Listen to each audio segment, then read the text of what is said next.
and welcome to another episode of More Gloss Please. Today I have an amazing guest in the building. I've got the gorgeous, the talented and the just amazing Miss Ayishat Akanbi. Thank you for having me. That's quite an introduction. Yes, well, you deserve it, girl.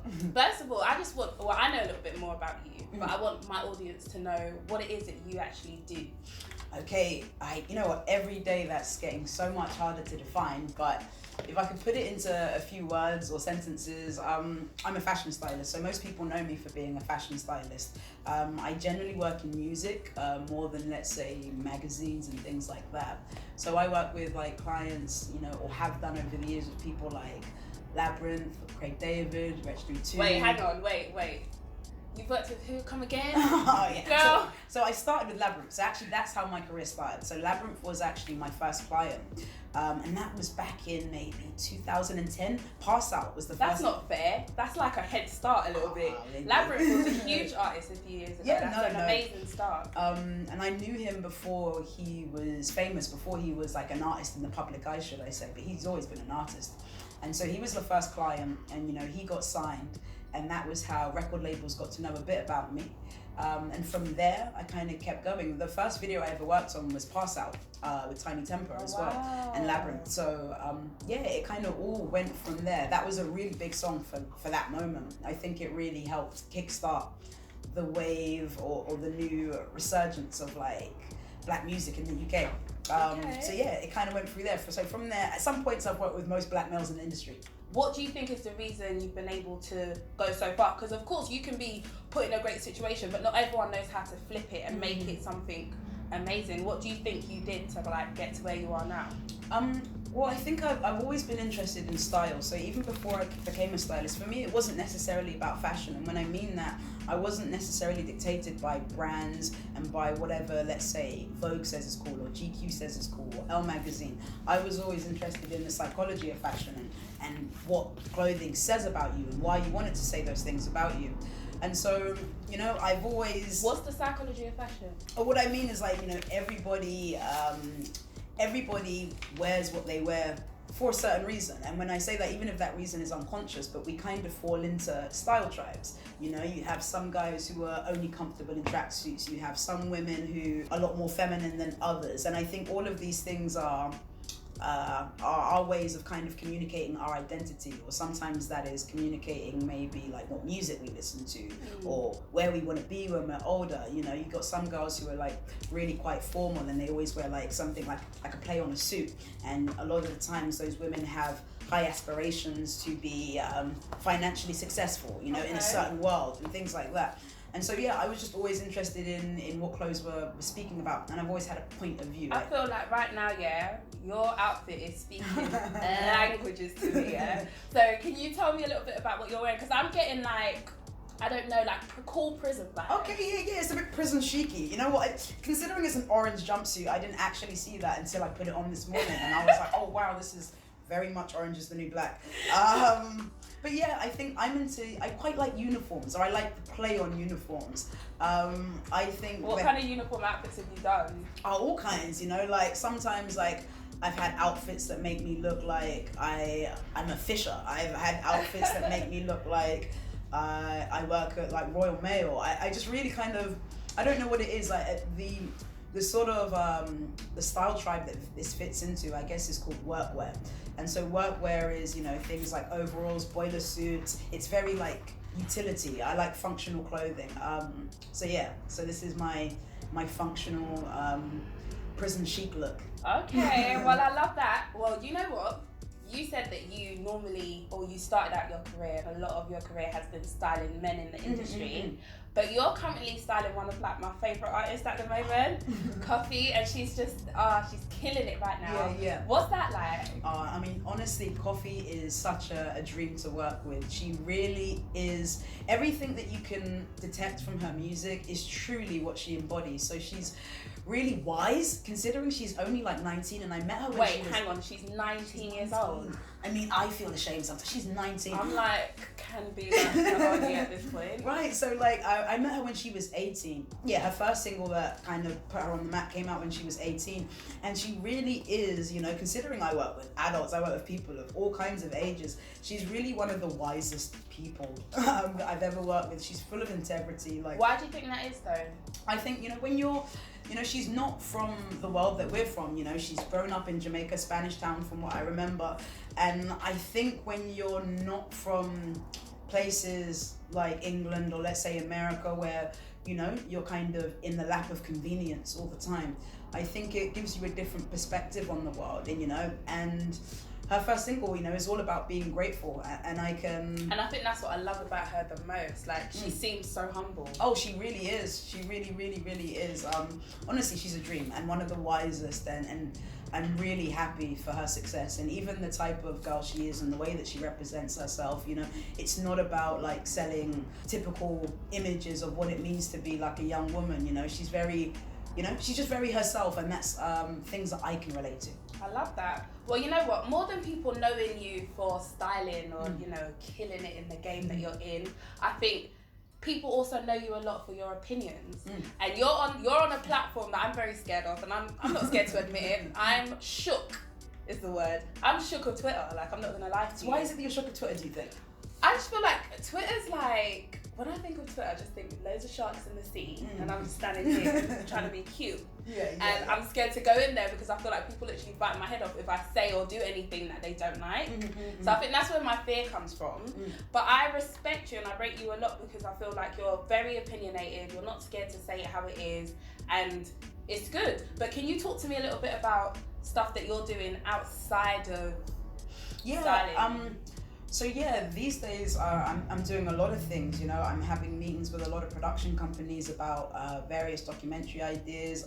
Last year I did a fashion makeover show called My Hotter Half that was on E4. And I'm doing a lot of public speaking, which is something I never thought I would do. I've just recently come back from Australia and Canada, you know, where I spoke at the Sydney Opera House, which is, you know, beyond my wildest dreams. And that all started from actually an interview that I did, which I didn't expect to have. What interview was this? So it was with a platform called Double Down News. And I was actually talking about this thing that you're talking about, you know, how Twitter's a scary place. I was talking We're going to come back to that. Okay, we're not done. Okay, cool. Because I need people to understand that. Can you not be so scary on Twitter? Because a girl like me just wants to have an opinion without getting shat. I hear you. So, no, I hear you. So that was my thing. I was looking at it. So as much as I use Twitter and as much as maybe people perceive me to be someone woke, that's not something I would call myself. Okay, what is woke? What is woke? Like, honestly, what is woke? Well, you know what? I think woke initially started as like the idea of being socially aware about issues. So whether those issues were race or gender or sexuality, politics, all of the social issues and political issues that plague our society. But for me now, I think it's become a trend. A trend, definitely, for one. I think it's something that everyone feels pressured to be. But it's also more dangerously, I think, become like a place where people, a lot of people, not all, can feel morally superior about having the right opinion, you know? I feel like, okay, so I've got a little funny story. Okay, please tell me. So my ex-boyfriend at one point broke up with me because I wasn't quote unquote woke enough. Mad. Yes, I know. No shade to him, he's an amazing guy, but I feel like at that point in time, he probably just felt like, well, you don't know what's going on with Brexit. Do you even watch the news? Do you read a newspaper? And I remember at that point in life, I just like remember going on the internet and trying to find out as much information about everything, so I can come across as smart or woke. And I think that's just how the world is now, where it's almost like it is a trend. It's just as popular to get a lace frontal as it is to be woke.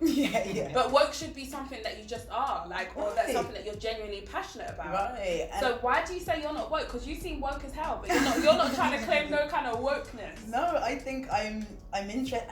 For me, I'm not doing anything that whether with or without the internet, like, this is who I am, you know. I'm probably a lot more intense offline than I am online, just as a citizen in the world and just as someone who strives to grow. Like, this is just what to me makes sense, you know. It makes sense that things should be more equal. It makes sense that people should not be racist. It makes sense that women should learn to view themselves beyond their looks. It makes sense to me that... How do you feel like you're represented beyond your looks? And do you feel like there's a pressure to look a certain way, or have you ever felt that there is a pressure? Oh yeah, 100%. You know, when I was growing up, you know, I've never been someone who's been what they call traditionally feminine. You know, I think a lot of people think femininity is an outfit, and for me it's a perception. It's a way of life. It's a way of approaching things. So anyway, I didn't know that when I was a kid. So when I was younger, and especially having a Nigerian mother, and you know, there's a certain expectation when you're West African, a lot of the time in our parents' generation, about what a young girl is, you know. And I remember when I was young, you know, my mom used to always say things like, you know, your hair is the hair is the beauty of a woman, and you know these. Wow, that's like, I feel like I'm just hearing loads of things that I've heard my whole life. Right. Yeah. And so these things were wild to me, and I could never really embody that thing that not only like maybe my mom and family put pressure on me to be, but what I saw in TV and what I saw in magazines, it was just it never fit. And so at one stage, I think I just abandoned that idea. I was like, you know what, I can never be something that I'm not, so I'm gonna take myself completely out the race and just be who I am, because no one can do that. Then you're in your own lane and no one even expects you to be like them. And that just worked a lot more for me. And I think that's probably helped with my styling. I think 100%, and I feel like just looking at you, everything you're saying makes complete sense.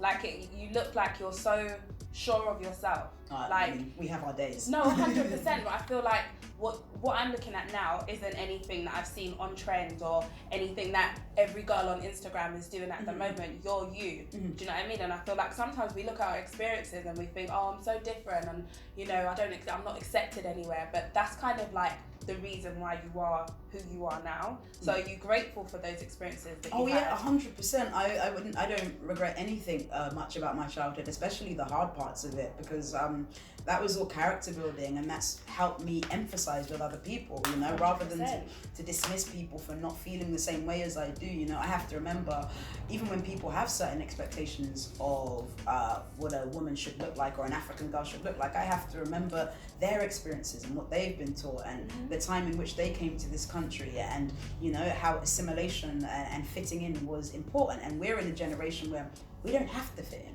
You know, we can get jobs with locks. I mean, not everywhere, you know. Yeah, I was gonna say, like, you know, up until today, I fully thought you was a Jamaican. Oh, really? Yeah, because you got the rasta, okay, you got the cool. look, like, and you know, like, Jamaican parents are just generally a little bit more relaxed. A little bit calmer, yes. Yeah, so I just thought she's really You know what? unique. No, I'm not Jamaican, but I always say that I'm an honorary Jamaican, in the sense that, like, a lot of Jamaican culture, especially Rastafarian culture, has really. So you're not a Rastafarian? No, I'm definitely not a Rastafarian, but Rastafarian culture and the principles in many ways behind it has really helped and influenced and opened my mind in certain ways, you know. I remember when I was younger and maybe not liking my hair, you know, we've all gone through that stage where we want a different hair, or we want a different nose, or we want a different way of being because we don't see ourselves in that way. And it was only through hanging out with Rastas and talking to them and listening intently to reggae, where, you know, it was a really empowering music about Black people, about loving yourself and about appreciating yourself. So yeah, I would say in many ways Rastafarianism has saved me. I'm just gonna pop some gloss on. Guys, we're using Kiko gloss. This is like my favourite at the moment. Yeah, okay, I'll wait. It's got to wait. Okay, so can you give me your 3 main points that you would like to put out to, like, let's say, like, on your Twitter, or the fact that you are kind of like an activist? What are the 3 main messages that you want to put out there and you want people to remember you for? Oh, thank you. Well, again, I wouldn't consider myself an activist at all. I just do what I think feels honest to me, or feels like it has purpose or meaning behind it. But you know, I really would like, I really think self-exploration and self-awareness, I think, is a really key thing for people. I think that really helps us understand people around us the more we get to know ourselves. I think also being more curious rather than critical about other people is a really, really useful habit to be in. So everyone, I mean, I really try to make the effort to talk to, you know, whether it's my Uber drivers, whether it's like the waiter at work, the waiter in a restaurant that I'm in, like wherever I am, and there's an opportunity to speak to people, if people are open, I'm really all about it. So I would say be interested in everyone, and everyone will be interested in you.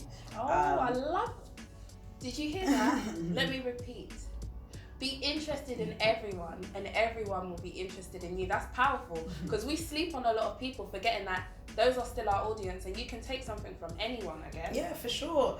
And maybe something else is like, the people with the less clout are the most interesting. 100%. That's just facts. Yeah. And so, you know, try not to base your relationships on what you think people can do for you career-wise, because I think that's to really limit yourself. You know, like all my favorite people on Twitter, most of them have. Who are some of your favorite people on Twitter, if you don't mind? You know what? It's so weird. I would have actually. There's a few people like I really. Actually, let me think. Actually, you know what? Some of the people that I really like have private accounts, and you know what? I don't actually think they want popularity. I don't even think they would appreciate me bringing traffic to their accounts. And that's really taught me something, because like the wisest people I know are not trying to be woke, they're just trying to be honest, and I think that's what I'm trying to do. Sorry guys, I'm like literally choking her right now. So we're trying to give that glow. Right now we're using Pixie, and this is their rose gold glow mist. So we're gonna get this skin looking glowy, hunty. So yeah, don't try to be woke, just try to be honest. You know, and I think we'll probably achieve the world that we're trying to get to. One thing I'll take away from you is being original, being yourself, and not caring so much about what people think, which is something, if I'm honest, I'll put my hands up, I've struggled with that my entire life. Me too. And I think as a black girl, it's something that just kind of comes with the territory. We're constantly trying to, you know, make people feel comfortable about us just being who we are.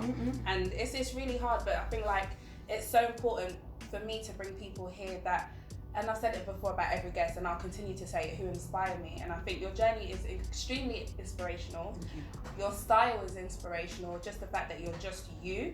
And it's just something that I feel like more women, especially more black women, need to learn to be comfortable with just being who we are. So thank you for coming, and thank you for being you. Okay, do I get to see it now? Do I get the big reveal? Guys, we're gonna have her reveal on camera, because she doesn't wear makeup. I never wear makeup. She ain't about this life. So yeah, this is all a very, very different process for me. But yeah, I'm honoured to be here. Can we ask that, where are you going today? I'm going to Maverick Saber's gig. So yeah, this will be... Right, so you're rocking this for Maverick Saber. If I go and check on your Instagram or your Twitter, and I see you rolling it off. Oh, of course not. We're gonna have a fight. No, not today. Okay guys, she's gonna have a look now. Come over. Wow. This is different. Have you made your booking? Okay, please get your bookings here. Wow, okay, I've never seen my face look like this before. You're gorgeous, by the way. That's very kind of you. Thank you so much. Thank you. Subscribe, like, and comment, guys. We've got so much more coming for you.